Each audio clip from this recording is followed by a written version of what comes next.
Для жыхароў пінскага заполя урачыстае адкрыццё новай водаправоднай сеткі сапраўдная падзея, якую чакалі даўно.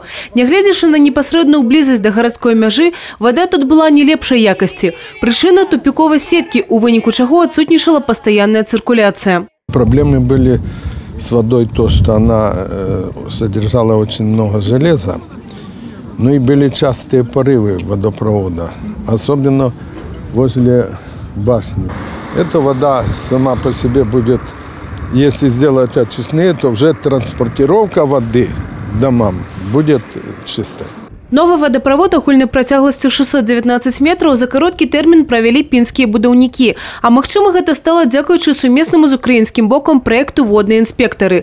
Ён быў распачаты яшчэ летась і накіраваны на прыцягненне грамадскай увагі да захавання малых рэк беларуска-украінскага палесця.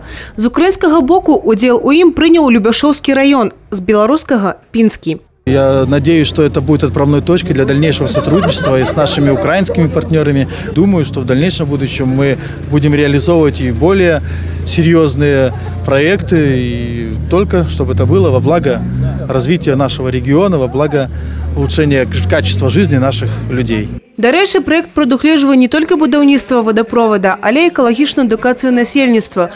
Пінскія любашоўскія вучні і настаўнікі стварылі 20 грамадскіх экалагічных пастоў, правялі 50 урокаў на тэму водных ресурсаў. А фінальным крокам у трансгранічным супрацоўніцтве стала прэзентацыя метадычнага дапаможніка і падпісанне дамоўленасці о супрацоўніцтве паміж двумя прыроднымі заказнікамі – беларускім Сярэдняя Прыпяць і украінскім Прыпяць-Таход.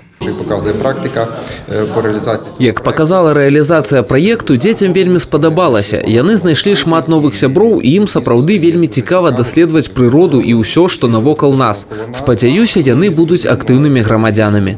Што ж да павышэння якасці пітной вады, то мясцовыя органы ўлады мяркуюць ужо ў гэтым годзе правесці рэканструкцыю водазабору і мадэрнізацыю станцыі абезжалезвання. Тацяна Будгусаім, Евгения Мороз, Александр Дьяченко, телерадиокомпания «Брест».